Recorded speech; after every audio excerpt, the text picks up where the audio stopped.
Pode sentar, por favor. Amém. Vamos abrir as nossas Bíblias, amados irmãos, no livro de Atos dos Apóstolos, no capítulo 13. Nós estamos meditando nesse texto maravilhoso de Atos dos Apóstolos. Atos dos Apóstolos, capítulo 13.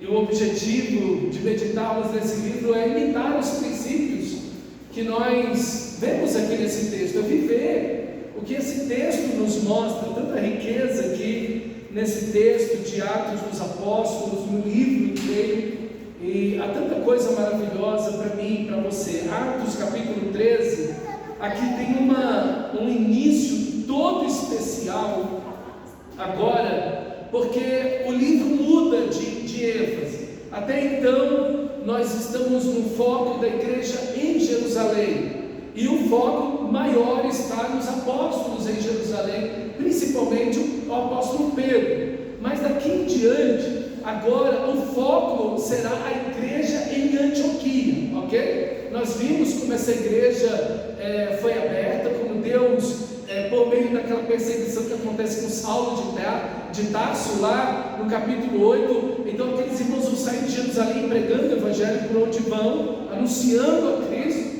e chegam até Antioquia, e lá pregam o evangelho para outras pessoas, uma igreja se forma. Então Jerusalém, sabendo disso, manda a Barnabé, que é um judeu maravilhoso, um homem de Deus, o filho da consolação, aquele mesmo que vendeu um campo, uma casa, uma propriedade que tinha, e ele então doou esse dinheiro. Lá no capítulo 5 de Atos, ele doou esse dinheiro para a igreja para ajudar os pobres e necessitados.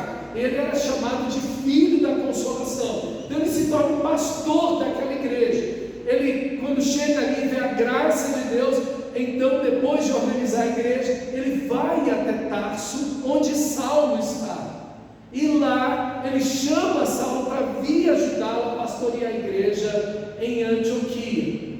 E ali eles passam, diz o texto sagrado do capítulo 12, um ano inteiro ensinando a igreja as escrituras sagradas. E agora nós vamos ver essa igreja em desenvolvimento. Essa igreja está florindo, vai se tornar uma das maiores igrejas do mundo, ok? Ela supera a igreja de Jerusalém em tamanho e influência também. Jerusalém fica muito restrita a ela mesma. Antioquia não, ela abraça o mundo naquele momento, e é exatamente isso que o texto vai falar. A primeira viagem missionária de Paulo, são 3 viagens relacionadas aqui, cada uma delas tem registros extraordinários, e que tem muitas lições para mim e para você. Diz assim o capítulo 13, versículo 1: na igreja de Antioquia havia profetas e mestres: Barnabé, Simeão, chamado Níger, Lúcio de Cirene, Manaém, que fora criado com Herodes, o tetrarca, e Saulo. Enquanto adoravam ao Senhor e jejuavam, o Espírito Santo disse: separem-me Barnabé e Saulo para a obra que os tenho chamado. Assim, depois de jejuar e orar, impuseram-lhe as mãos e os enviaram. E aí então, mantenha sua Bíblia aberta. Aqui então temos a descrição um pouco dessa igreja. Começa pela liderança dessa igreja. Essa igreja que está na 3ª maior cidade do mundo na época. Uma cidade que era um trânsito muito intenso de pessoas vindas de todas as partes do mundo. E o nosso texto mostra que a igreja é uma igreja que sempre esteve com o pensamento dentro da inclusão. A gente pensa e fala muito hoje em inclusão, mas esse texto aqui, que tem 2000 anos de idade, tem uma variedade extraordinária de pessoas aqui, e mostra para mim e para você como a igreja sempre se preocupou em abraçar essa diversidade cultural.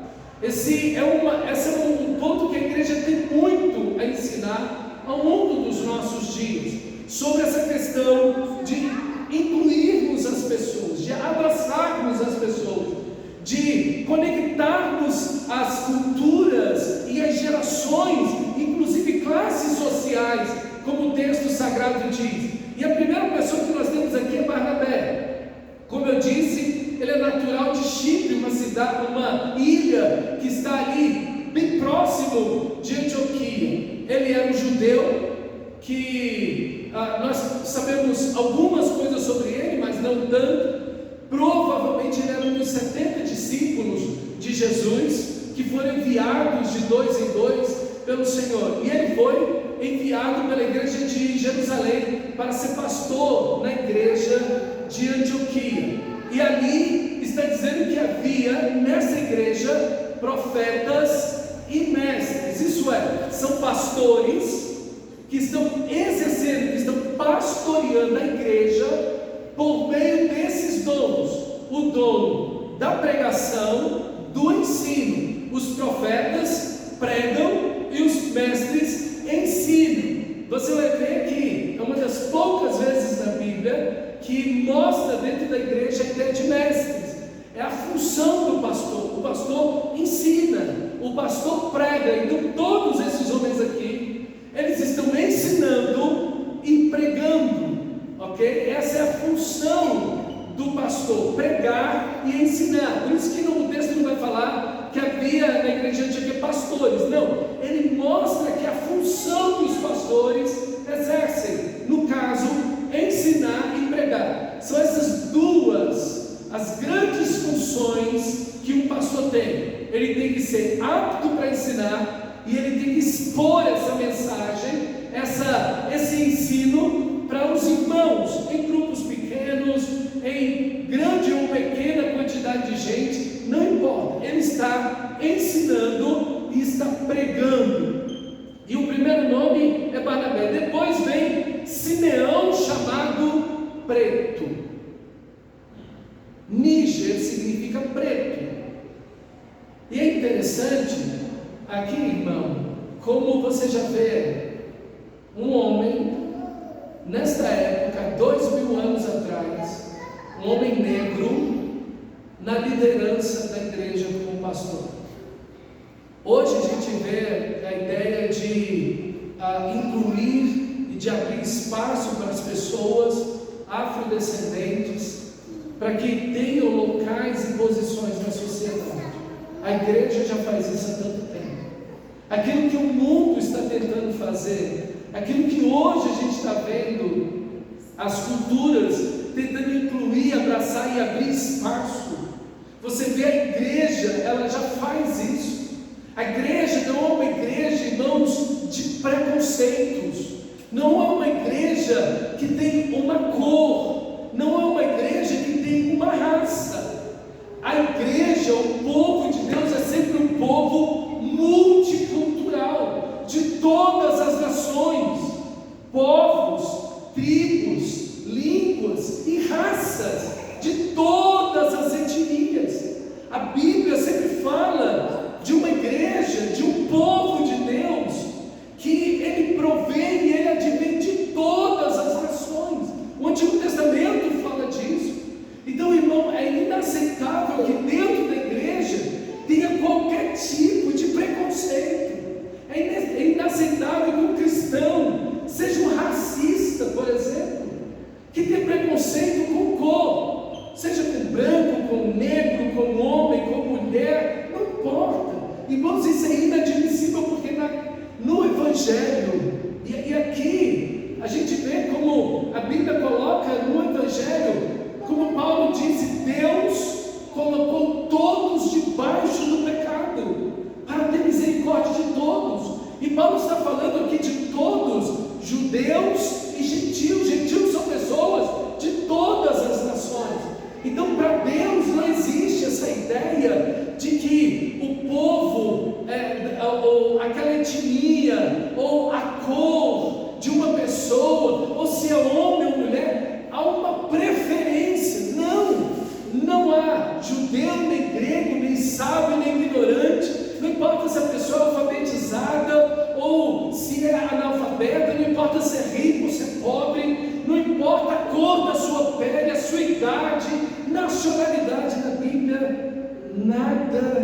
disso tem valor. Nada disso te faz mais próximo de Deus. E o contraste está com Atos 15. A igreja em Jerusalém, a gente vai ver isso quando chegar em Atos 15, a igreja em Jerusalém acha que para ser salvo alguém tem que se tornar um judeu, tem que se circuncidar, tem que guardar o sábado, e há uma disputa em relação a isso. E o que eles chegam à conclusão é que ninguém é aceito diante de Deus por nada disso. Nós somos aceitos diante de Deus pela cruz do Calvário. Então você, seja branco ou negro, seja homem ou mulher, seja pobre ou rico, seja você que for, de que idade for, Deus só vai te aceitar pelo sangue de Jesus. O resto nada importa. Então, amados, parece algo simples, mas isso está muito mais avançado que os nossos dias. Hoje se luta, e já se luta por décadas, se luta até por séculos pela igualdade racial entre os homens. Mas até hoje não se conseguiu isso. Meus irmãos, na Bíblia, isso é uma realidade. E tem que ser uma realidade para mim e para você. Não tem que ter uma igreja black. Eu entendo porque nasceu a igreja black nos Estados Unidos, a igreja de negros, porque os negros não podiam se juntar com os brancos. Eu entendo, mas hoje não há necessidade disso. Irmãos, não tem que ter uma igreja de mulheres, ou uma igreja de homens, ou uma igreja. Não! Todos nós, pecadores, comprados e lavados pelo sangue de Jesus, todos sob a mesma graça, todos salvos pelo mesmo Senhor, sem distinção alguma. Amém, querido? Então, irmãos, isso está tão além daquilo que é o nosso próprio tempo. Ok? Então nós temos aqui Simão, chamado Níger, Simão, literalmente do grego aqui, Simão preto. Temos Lúcio de Cirene. Cirene é norte da África, ok? Cirene é norte da África, ali do lado do Egito, perto do Egito. Nós temos aqui um africano aqui, nessa composição aqui da igreja. Então você tem um judeu, que é Barnabé, que nasceu em Chipre, então é um outro homem de outra nação, mas é um judeu. Você tem Simeão, um homem negro, nós não sabemos a nacionalidade dele, e agora temos um africano aqui, de Cirene, do norte da África, ok? Alguns tentam encontrar aqui, nessa expressão, desse nome Lúcio, o nome de Lucas, e é verdade, Lucas, esse nome Lúcio e Lucas, eles são praticamente o mesmo no grego.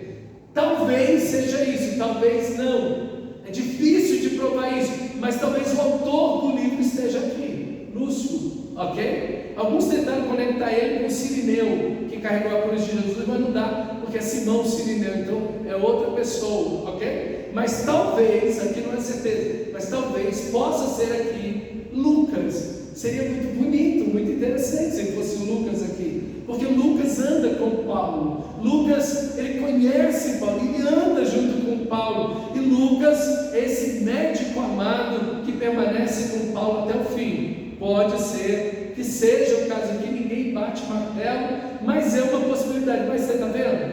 Você tem um judeu, você tem alguém de Chipre, você tem um homem negro que nós não sabemos onde é, e você tem um africano aqui do norte da África. Então veja, nós temos uma igreja que é composta, que é multicultural, que é composta de pessoas advindas de todos os lugares. Agora nós temos um cara que é um aristocrata, nós temos um cara que vem de uma família rica, nós temos um homem, olha, em Manaém, que fora criado com Herodes o tetrarca. Herodes o tetrarca foi um rei de uma parte da nação de Israel, ele que mandou matar João Batista, foi ele que interrogou Jesus e não encontrou nada nele e mandou de volta para Herodes. É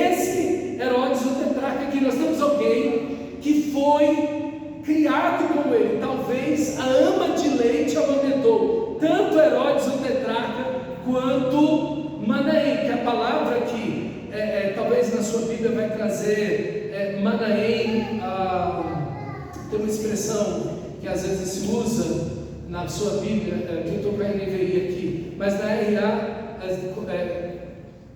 Colácio não, eu esqueci a expressão, diz Manaém, ele usa uma expressão mostrando que a ideia aqui é que ele também pudesse ter sido amamentado pela mesma ama de leite. Então, nós temos aqui um homem que vem de uma família nobre, um cara rico. Então, veja, a igreja aqui, ele está sendo composta de vários níveis sociais, de várias culturas, pessoas advindas de vários locais. Irmãos, isso é um enriquecimento fantástico. Isso é um enriquecimento fantástico. Uma igreja que é composta de pessoas diversas, vindas de vários transfundos e de várias histórias. Isso é maravilhoso, meus irmãos. Isso é extraordinário. Nós não podemos ter essa ideia de que o Evangelho é só para os pobres, que os ricos não precisam de ouvir a mensagem do Evangelho. Isso é um erro. Aqui nós temos um homem rico, aqui nós vemos um homem que vem de uma família rica e que está aqui ouvindo o Evangelho, pregando, um pastor que está ajudando e apoiando esta igreja. E por fim, nós temos Saulo, que aí é a grande história, né, de Saulo de Tarso, um homem que era de Tarso, dupla cidadania, ele era judeu e também tinha uma cidadania romana. Ele que foi criado aos pés de Gamaliel, um dos maiores doutores da história de Israel, um dos homens mais sábios do mundo na época, ok? Então, nós temos um homem extremamente habilitado aqui, um homem que falava com certeza que pelo menos 4 idiomas. Saulo falava, mas é interessante, Saulo é o último da fila. Percebe no texto? Veja, Barnabé é o pastor da igreja, e ele tem uma equipe pastoral que o ajuda, e Saulo está em último lugar. Saulo não tem problema em ser o último. Saulo não tem problema em ser o primeiro ou ser o último. Ele está ali para servir o Senhor. Ele não tem problema que o nome dele corra em último lugar. Irmãos, nós só podemos ensinar se somos capazes de aprender. Existe um momento em que você precisa aprender para depois ensinar.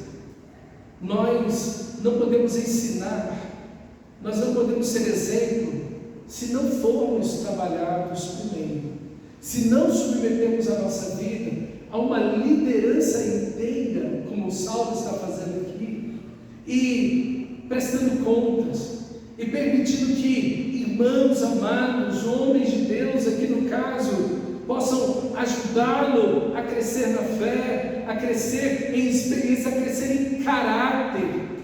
Irmãos, às vezes a cultura que nós vivemos sempre quer colocar você no ponto mais alto, mais elevado, mas é tão importante quando você está lá no final do fim da fila, aprendendo. E esse momento é muito importante, onde você pode humilhar-se a si mesmo, onde você pode parar para ouvir e não apenas ensinar, mas para que você possa também ser tratado. Saulo não tem problema, ele vai se tornar o maior líder da história da igreja depois de Jesus, mas ele não tem problema nenhum que o nome dele esteja em último lugar. Um homem humilde, como ele diz: eu sou o principal dos pecadores. Quanto mais próximo da graça de Deus, irmãos, quanto mais nós conhecemos a Deus, mais humildes seremos, mais veremos as nossas próprias falhas, os nossos próprios tropeços, os nossos próprios erros. Pessoas que têm dificuldade de enxergar suas próprias falhas são pessoas que estão longe de Cristo. Quanto mais perto dele, mais humilde nos tornamos, mais conseguimos analisar as nossas próprias falhas e conseguimos colocar o nosso coração a pessoas que possam nos ajudar a isso. E o versículo 2 diz: enquanto adoravam ao Senhor e jejuavam, o Espírito Santo diz. Que igreja maravilhosa! Primeiro, uma igreja que tem uma liderança pessoas vindas de todos os locais, que estão unidos, mesmo com grandes diferenças culturais, sociais, raciais. São pessoas que estão juntas. Cristo é o alvo deles. O que importa não é a classe social, a cultura, a cor da pele, nada disso importa. O que importa é estarmos unidos em Cristo. Isso já é uma lição para nós extraordinária. Mas veja o que eles estão fazendo. Eles estão servindo ao Senhor, ou eles estão adorando ao Senhor, eles estão trabalhando, eles estão ensinando, eles estão pregando, eles estão buscando ao Senhor. E é isso que uma igreja deve fazer. Uma igreja deve estar unida, apesar das muitas diferenças que temos. Uma igreja deve estar unida, apesar de todas as nossas diferenças. Devemos sempre primar pela unidade, unidos servindo ao Senhor, unidos adorando ao Senhor, unidos buscando ao Senhor. Como nós precisamos buscar o Senhor, irmãos. A oração hoje em dia, ela se tornou simplesmente um mecanismo de obter bênçãos. Reduziram a oração a simplesmente um meio de você querer ir buscar coisas de Deus. Resumiram a adoração a mera expressão do meu próprio coração e pronto, dos meus sentimentos, e reduziram as Escrituras Sagradas a simplesmente uma caixinha de promessas. Meus irmãos, nós precisamos disso aqui. Quando foi a última vez que você jejuou buscando o Senhor?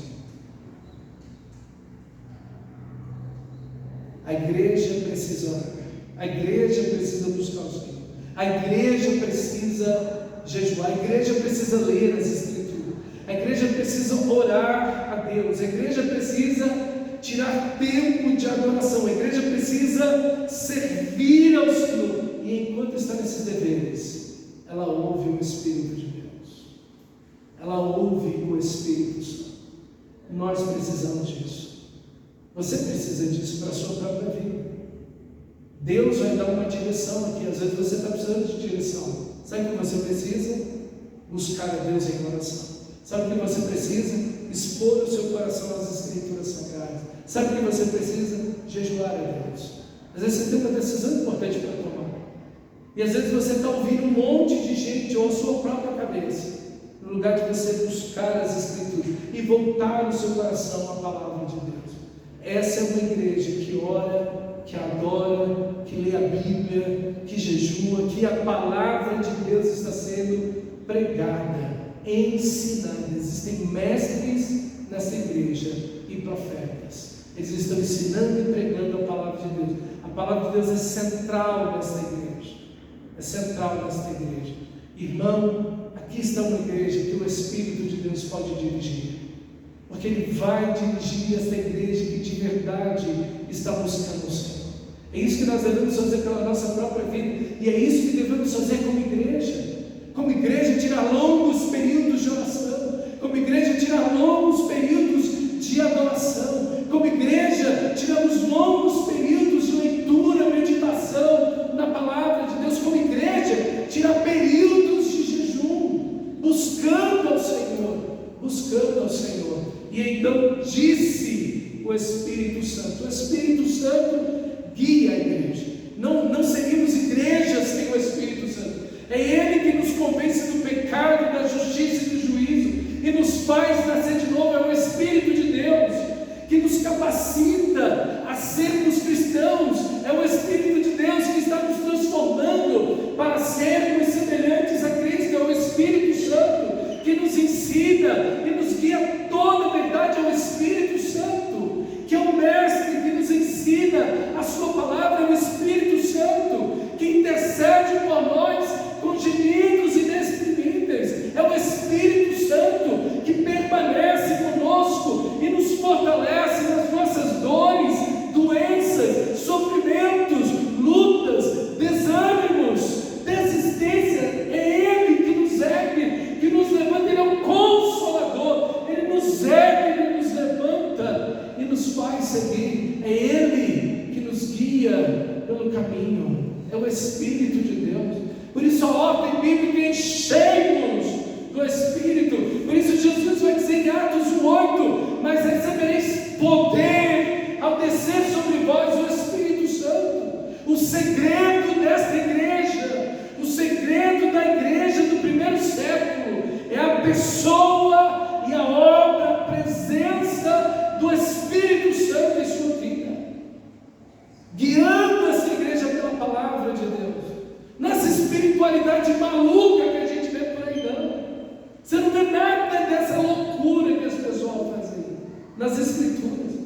O pessoal achando que a vida do Espírito Santo, a presença, o agir do Espírito Santo, a pessoa fica girando o braço, pulando de um canto para o outro, rolando no chão, ou caindo para todo lado. Você não vê isso na Bíblia? Abre a Bíblia e me mostra uma vez isso. Você não vai ver isso. Todos ficam cheios do Espírito e eles estão lindos. Eles estão cheios do Espírito, eles superam suas diferenças. Eles são cheios do Espírito. Todo mundo olha o caráter deles e diz: olha, esses aí realmente parecem com Cristo. E aí em Antioquia, a primeira vez que todo mundo olha e diz: eles são cristãos. Que a igreja, os discípulos são chamados de cristãos. Vidas transformadas. A presença do Espírito se faz presente, e é curas, milagres, sinais, prodígios, libertações, maravilhas. É isso, irmãos, que precisamos.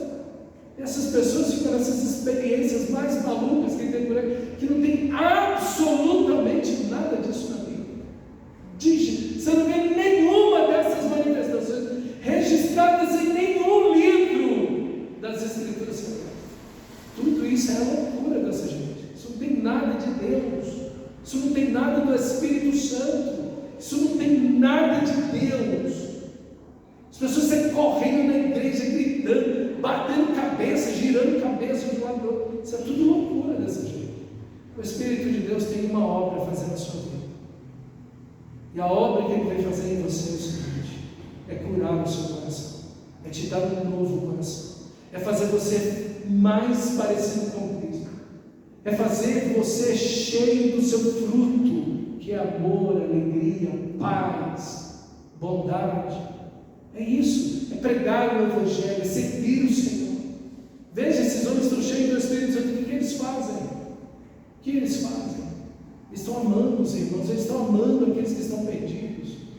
Isso, irmãos, está cheio do Espírito. Eles estão debruçados e mergulhados na palavra de Deus, em oração, em adoração, buscando ao Senhor. Isso está cheio do Espírito Santo. Meus irmãos, reduziram os nossos dias a essa loucura, a presença do Espírito. Deus não tem nada disso. Deus não faz nada disso. As pessoas estão dando vazões emocionais, as suas crises e loucuras emocionais estão aí se jogando de um canto para o outro, e levantam, falam mal das pessoas, distratam a esposa, falam mal dos filhos, continuam o mesmo mau caráter, desonesto no trabalho, não tem nenhuma semelhança com Cristo. São as mesmas pessoas que gritam, que caem. Você fala: meu Deus, essa pessoa parece que Deus está agindo nela. Não, tem dívida e não paga, dá cana nos outros. Essa gente, caráter mesmo, parece semelhança com Cristo, nada. Meus irmãos, a plenitude do Espírito Santo é outra coisa. Olha o que disse o Espírito Santo: separem-me Barnabé e Saulo para a obra que os tenho chamado. Assim, depois de jejuar e orar, impuseram-lhe as mãos e os enviaram. Aqui são duas coisas importantes. O Espírito Santo não age à parte da igreja, ele age junto com a igreja. A igreja está buscando o Senhor, a igreja está adorando, orando e lendo a palavra. Então o Espírito de Deus fala a esta igreja: separem a mim, a Barnabé e a Saulo, o pastor e o último dos discípulos. Separem os dois. Eu tenho uma obra através da vida deles, e Deus já tinha colocado isso, mas Deus fala com toda a igreja. Veja, Ele age na igreja e por meio da igreja, e a igreja atesta a voz do Espírito. A igreja ouve o Espírito e atesta isso, põe as mãos e envia eles. É isso que nós devemos fazer. É assim que Deus está agindo, e é assim que o Espírito de Deus faz. Está vendo que eles não saem, não preciso de igreja, eu vou fazer tudo que me der na cabeça, é Deus que me guia, é Deus que me dirige, eu tenho o WhatsApp do Espírito Santo, e Ele fala direto comigo, pronto, não preciso de nada de ninguém. Isso não é Bíblia. Parece muito espiritual, mas é totalmente carnal, totalmente ativismo. Isso aqui não tem nada de Bíblia. A Bíblia mostra que nós devemos fazer assim. Se Deus falou, Ele vai comunicar isso para a liderança desta igreja. Porque é uma liderança séria, bíblica, então Ele vai fazer isso. Assim, eles continuam jejuando, buscando a direção do Senhor, impõem as mãos, abençoam esses irmãos, pedem a Deus graça e poder sobre eles, e os enviam para a missão em que eles devem partir. E olha o versículo 4: enviados pelo Espírito. Interessante, está vendo? Que envia a igreja, mas a igreja e o Espírito trabalham em sincronia. A igreja e o Espírito trabalham juntos, não é um trabalho dissociado, não. Deus está fazendo uma coisa, a igreja está fazendo outra.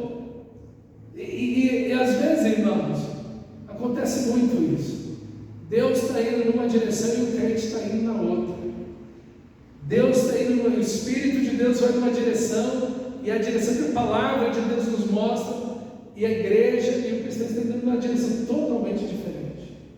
Meus irmãos, que você volte o seu coração para as Escrituras, para que você seja guiado pelo Espírito de Deus, como o texto sagrado diz de Romanos, porque todos aqueles que são guiados pelo Espírito de Deus, esses são filhos de Deus.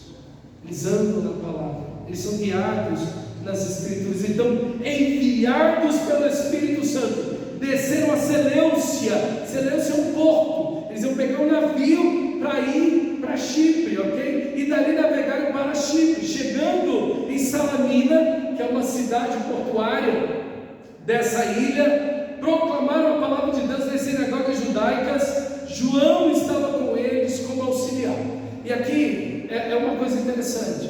Eles foram para onde? Para a cidade natal de Barnabé. Aonde Barnabé tinha família, aonde Barnabé tinha amigos, aonde Barnabé foi criado. Então, aqui tem uma lição para mim e para você. Pastor, eu quero começar a pregar o Evangelho, a compartilhar o Evangelho. Comece pela sua casa. Fale com seus filhos, fale com os seus amigos, fale com os seus irmãos, fale com o seu pai e para a sua mãe, fale com o seu cônjuge, fale para os vizinhos que estão perto. Veja, eles vão exatamente para o lugar onde Barnabé havia nascido, para Chipre. É uma ilha, mas veja, eles começam por esse ponto, aonde eles estão, e eles vão para a sinagoga, óbvio, e esse padrão vai se seguir no livro inteiro. Eles vão na sinagoga porque lá estão pessoas que se converteram ao judaísmo, ou judeus que estão naquela cidade, naquela região. Ali eles estão lendo o Antigo Testamento, ali eles entendem que Deus vai enviar o Messias, ali eles entendem que há um único Deus, o Criador de todas as coisas. Então existem vários elementos que facilitam a comunicação do Evangelho, ok? O Evangelho ia fluir muito mais rápido. Então procure as pessoas que você vê que estão com o seu coração aberto, procure pessoas que estão em sofrimento, as pessoas que estão ao nosso redor, perdidas nas trevas, precisam do amor de Deus, precisam da graça de Deus, da mensagem de esperança. Como as Escrituras Sagradas dizem, estão sem Deus e sem esperança no mundo. E você tem a mensagem do amor de Deus. Anuncie o Evangelho, anuncie o grande amor de Deus às pessoas. Eles estão perdidos. E Chipre era Las Vegas do Novo Testamento. Las Vegas é a cidade do pecado. Tem esse nome lá nos Estados Unidos. A cidade do pecado, todo mundo sabe que é Las Vegas, ok? Então, Chipre, essa ilha, era a cidade do pecado. É uma ilha de 120 quilômetros de comprimento e 97 quilômetros de largura.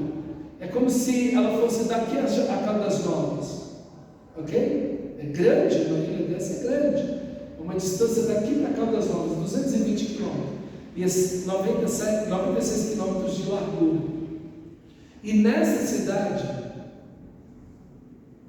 os gregos, os romanos e os fenícios, que eram outro povo, eles acreditavam que a deusa do amor, Afrodite ou Vênus, tinha nascido lá. Ela tinha caído do céu naquele lugar. Ela foi gerada no mar daquele lugar, na terra daquele lugar.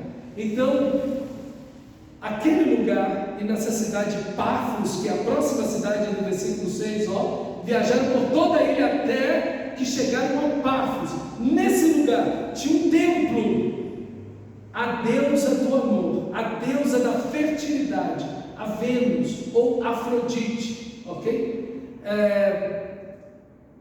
Eles achavam que a imoralidade, que a promiscuidade sexual era uma grande virtude. Então, para eles, para as pessoas da cidade, da ilha de Chipre, que tinham várias cidades, eles achavam que a pornografia, que a imoralidade sexual era uma virtude, era uma coisa que eles deviam ter em suas vidas. Veja, a primeira viagem missionária, eles vão para a cidade do pecado. Eles vão para o lugar onde as pessoas se lançam à imoralidade com todo o coração e corpo.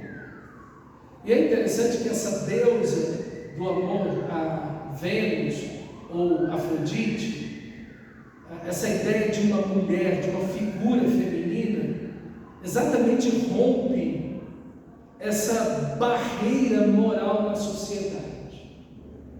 Porque, irmãos, as mulheres, sempre historicamente falando, até pouco tempo atrás, elas eram as que, elas eram a muralha da moralidade na sociedade. Os homens iam para o prostíbulo, caíam em adultério, enfim, tocavam horror. Mas as mulheres não, elas mantinham a ideia de uma vida, ainda que não fossem mulheres cristãs, mas elas mantinham o conceito, a ideia de uma fidelidade conjugal, de uma virgindade, de um sexo apenas no casamento, de ser apenas daquele homem, daquele marido com que ela casou, ponto, acabou. Eu namorei com aquele homem pela primeira, foi o meu único namorado, foi a única pessoa que eu conheci sexualmente, ponto. Há algumas décadas atrás era assim. Essa era a ideia que se tinha da mulher.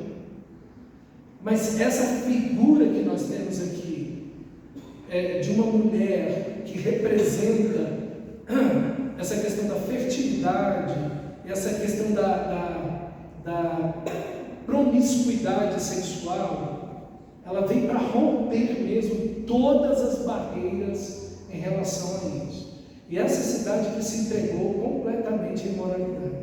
As sacerdotisas estavam lá, os sacerdotes estavam lá, as pessoas chegavam de todos os lugares do mundo, como era uma ilha perto da costa, então muito comércio ali de vinho, de azeite, de grãos, era feito ali. E como era essa cidade, a cidade que estava consagrada, onde a deusa Afrodite ou Vênus tinha nascido, então o fluxo de gente que ia para lá era gigantesco, ok? Era gigantesco. Então as pessoas se entregaram ali à pornografia, à imoralidade sexual, como em quase nenhum lugar do mundo se conhecia. E a gente, irmãos, obviamente guardando as proporções, o Brasil é um país que cresce nessa questão da pornografia, da imoralidade sexual. Nós vivemos num país que vende pornografia. Vende-se pornografia no mundo inteiro, mas a imoralidade sexual é muito exacerbada no nosso país. Ela é muito valorizada. a imoralidade sexual, a pornografia, a questão de simplesmente ter múltiplos parceiros, enfim, é uma coisa que a gente vê muito no nosso país, infelizmente. O nosso país é um país muito imoral. Um dos países que mais consome pornografia no mundo pela internet é o Brasil. As mulheres que mais consomem pornografia no mundo na internet são as brasileiras, segundo pesquisa.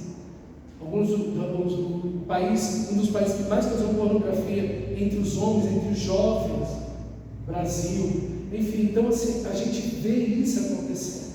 Então, veja, meus irmãos, nós também estamos diante de um quadro muito complicado como esse. E aqui você tem uma cidade completamente entregue a isso. E onde tem imoralidade, onde tem pornografia, a destruição das famílias, né, os vícios, bebidas, enfim, as pessoas se lançam em tudo quanto é questão de vícios, né? Fora a multiplicidade de doenças sexualmente transmissíveis, enfim, apodrece todo o tecido social, né? Abusos, violência sexual, esse ambiente, irmãos, assim, tudo isso cresce. E quando você olha para o Brasil, é exatamente o que você vê. Você vê o índice de abusos sexuais aumentando, você vê a violência contra a mulher aumentando, tudo isso aumenta no nosso país. Isso é fruto de uma sociedade que está sendo destruída exatamente por esse elemento da imoralidade, ok? E esse foi um dos elementos que destruiu o maior império deste momento, Roma. Roma foi um dos grandes destruidores do tecido social, moral, político e econômico de Roma, foi a imoralidade sexual. Isso destrói tudo onde passa. Tudo onde passa. Então, irmãos, que nós, como essa igreja, estejamos cheios do Espírito Santo. Cheios do Espírito Santo. Nós temos visto a imoralidade sexual entrando nas igrejas. Existe mais divórcio dentro da igreja evangélica brasileira do que entre os não crentes.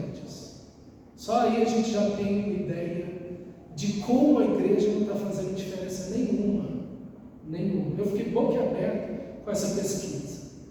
Tem mais divórcio dentro da igreja evangélica brasileira do que fora, ali entre aqueles que ainda não conhecem Cristo. Quer dizer, a igreja, as pessoas estão vindo para a igreja, não há transformação de vida. Imoralidade entrou na igreja evangélica. Então, irmãos, aqui tem um alerta para mim e para você. A igreja tem uma missão a fazer em outras nações também, mas aqui dentro do Brasil. E uma missão séria de pregar o evangelho, uma igreja centrada na palavra. E onde você não tem uma igreja centrada na palavra, na oração, na adoração, uma igreja centrada em Cristo, você pode ter certeza, aí vai acontecer toda espécie de coisa ruim. Porque onde há a glória do homem, você vai ver imoralidade. Não tem jeito, irmãos, não tem jeito. Aonde você vê a glória dos homens, a igreja gira em torno da glória daquele homem, daquela mulher. Pode ter certeza que vai ter imoralidade sexual. Isso é inevitável. E os casos que nós temos visto, um após o outro, é exatamente isso. E a igreja, no lugar de ser sal e luz do mundo, se torna um escândalo, um tropeço. Então, a gente precisa estar cheio do Espírito Santo. Todos nós, cada um de nós. Uma igreja centrada na palavra de Deus. Versículo 6 diz que ali encontraram um judeu chamado Bar-Jesus. O nome do cara é filho de Jesus ou filho de Josué. A palavra Jesus e Josué é a mesma, um em hebraico e outro em aramaico, ok? Então, filho de Jesus, que praticava magia e era falso profeta, era um judeu, nessa situação, ok? Então veja aí que o fato de ser judeu não faz alguém melhor, né? Mais perto de Deus. Ele era assessor do procônsul Sérgio Paulo. Esse cara aqui é o cara mais importante da ilha. Ele governava a ilha inteira, ele era o procônsul, ok? Ele era a autoridade máxima na ilha. Todos deviam obediência a esse homem Sérgio Paulo. E aqui mostra que o Evangelho não é um perigo para o Império Romano, ok? Porque o próprio Sérgio Paulo aqui não faz oposição a Saulo e a Barnabé, ok? Ao Evangelho. O procônsul, homem inteligente, ok? É um homem muito capaz, um bom administrador, um homem que consegue administrar muito bem a ilha, mas é um homem, espiritualmente falando, totalmente entregue, porque ele está ouvindo um mágico, falso profeta, ok? Então veja que a pessoa pode ter muita capacidade intelectual, mas ser espiritualmente cego, ok? Então mandou chamar Barnabé e Saulo, porque queria ouvir a palavra de Deus. Veja Deus agindo uma situação dessa. Veja a igreja pregando o Evangelho, a igreja anunciando as boas novas do Evangelho, uma cidade voltada e totalmente entregue e consagrada à imoralidade sexual por todos os lados, e aqueles homens pregando o Evangelho, anunciando o Evangelho, andando naquelas ruas tomadas de imoralidade sexual, e eles lá pregando o Evangelho, falando do amor de Deus, da cruz de Cristo Jesus. O homem mais importante ouve a palavra de Deus, quer ouvir a palavra de Deus, mas veja, sempre há oposição. Versículo 8: entretanto Elimas, o mágico, que assim significa o seu nome, quer dizer, um homem inteligente. A palavra Elimas aqui quer dizer homem inteligente, ok? Vem do árabe, esse nome aqui. Então, o texto diz que significa o seu nome, opôs-se a eles e tentava desviar da fé, da mensagem do Evangelho, o procônsul. Então Saulo, também chamado Paulo, cheio do Espírito Santo, olhou firmemente para Elimas e disse: filho do diabo e inimigo de tudo o que é justo, você está cheio de toda espécie de engano e maldade. Quando vai parar de perverter os retos caminhos do Senhor? Saiba que agora a mão do Senhor está contra você, e você ficará cego e incapaz de ver a luz do sol durante algum tempo. Imediatamente caiu sobre ele névoa e escuridão. Tateando, ele procurava quem o guiasse pela mão. O procônsul, vendo o que havia acontecido, creu profundamente impressionado com o ensino do Senhor. Rapaz, que coisa maravilhosa! Enquanto você tem um homem filho do diabo, você tem os filhos de Deus, Barnabé e Saulo. Enquanto você tem um homem cheio de engano, injustiça, malícia, imoralidade, perversão, um homem que está através da magia enganando, um feiticeiro, falso profeta, você tem homens cheios do Espírito Santo. E é assim que a igreja deve responder. Pastor, é muito difícil. As pessoas estão com o coração muito endurecido, as pessoas estão entregues ao pecado, as pessoas estão atoladas e afundadas no pecado. Como nós respondemos? Cheios do Espírito Santo. Pastor, a minha família é muito difícil. Olha, pensa numa família complicada, pensa numa família cheia de problemas. Como é que você deve estar? Cheio do Espírito Santo. Olha, pastor, no belo do trabalho é terrível, as pessoas lá, meu Deus, aquilo parece um inferno, aquele lugar. O que você precisa? Ser cheio do Espírito Santo. Tem alguém que está lá na minha família servindo a Satanás, ou no meu trabalho, onde eu estudo. O que você deve fazer? Está cheio do Espírito Santo. Pastor, a sociedade está entregue. Esteja cheio do Espírito Santo. É aqui que a igreja deve estar, cheia do Espírito Santo, sem se esconder, pregando o Evangelho e pedindo a Deus: Deus, glorifica o teu nome, faz milagres, sinais. Enquanto nós pregamos, estende as mãos, Senhor, opera milagres, curas, libertações, opera sinais, e os inimigos, Senhor, toma em tuas mãos e salva-os também. Imagina se esse Elimas não foi salvo, provavelmente, depois de ter ficado cego por um tempo. Imagina quando esse homem abriu os olhos e falou: rapaz, só existe um Deus, e esse é Cristo Jesus, e eu vou servir a Ele. Provavelmente esse homem também foi salvo, mas o procônsul, o político mais, rapaz, Deus salva até político. Até político. Olha, a pior raça que pode existir no mundo. Não foi eu que disse isso, não. Tem gente que já disse isso, e é político. Deus salvou esse homem. Deus pode salvar qualquer um, em qualquer lugar. Pode ser a cidade do pecado, pode ser a pior família que tem, não importa. Não importa se a pessoa está atolada no pecado, escravizado dos vícios, da imoralidade, não importa do que seja. Deus pode salvar qualquer um. Deus pode ser um inimigo de Deus, um inimigo da fé, um inimigo de Cristo, ateu. Deus pode salvar. Deus pode salvar. Não há limites, mas nós, como igreja, precisamos responder a tudo isso.